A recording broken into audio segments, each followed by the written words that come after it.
Baete, Baete, wena wendlu, Tautuna, kwena ya metsi, naledi ya khanya, dumelang, age, sanbonani, goeiedag, good day. My name is Penya Matsidiso, the Nobel laureate, and I'm a graduate of the London School of Business Management and a former student representative council member of the University of Johannesburg. That studied management services in the Faculty of Engineering and the Built Environment at the University of Johannesburg. Greetings to the Global Council of Traditional Leaders. May I please emphasize my salutations to the Global Council of Traditional Leaders. Greetings to the head of the United Nations, the African Union, SADC region, and the current President of the Democratic Republic of South Africa, Mr. Cyril Ramaphosa.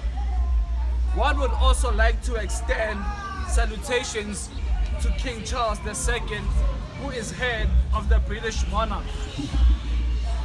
Given the fact that the Republic of South Africa is a former colony of the British Empire, the Royal British Monarchy must have a particular or a peculiar interest in the handover of a recognition certificate to King Misuzulu of the Royal Zulu Kingdom, as much as the rest of the global community shares the same interest and sentiment. Many may wonder, why am I in Vilakazi Street at Mandela House when the majority of the political community and business community is gathered in KwaZulu-Natal at Moses Mabhida Stadium to witness the handover certificate of kingly recognition to King Misuzulu of the Royal Zulu Kingdom. Well, if Mr. Mandla Mandela could speak on my behalf, he would probably know that Misuzulu is the 9th king of the Zulu monarch, yet he is the first to be given a recognition certificate of kingship by the democratic government, which was initiated into power in 1994 by the late great Nelson Rolihlahla Mandela, followed by Mr. Thabo Mbeki, Mr. Jacob Zuma, Mr. Kgalema Motlanthe, and now Mr. Cyril Ramaphosa, who is destined to hand over the recognition certificate of kingship to the heir of the Zulu monarch. Now, the last king who was ordained with such ornaments within the Royal Zulu monarch was King Goodwill Zwelithini in 1971 by the then so-called apartheid regime, which has been questioned for land dispossessions and human rights violations of African natives.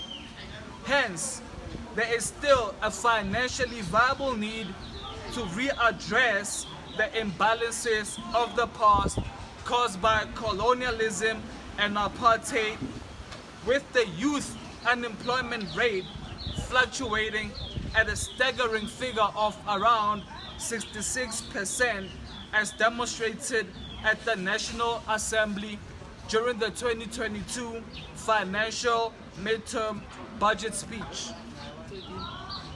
The most viable form of creating sustainable wealth for the youth in this case is therefore by speeding up land reform caused by colonialization and income inequalities due to apartheid, plus the utilization of beneficial foreign exchange policies is key to such wealth creation for our natives and youth in this global environment.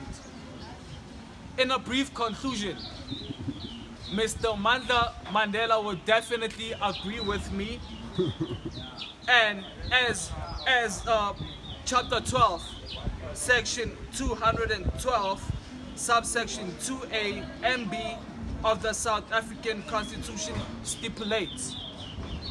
Let me rephrase. Mr. Mother Mandela would agree with me if I were to quote chapter 12, section 212, subsection 2A and B of the South African Constitution, stipulating to deal with matters relating to traditional leadership, the role of traditional leaders, customary law, and the customs of communities observing a system of customary law. National or provincial legislation may provide for the establishment of houses of traditional leaders. B. National legislation may establish a council of traditional leaders.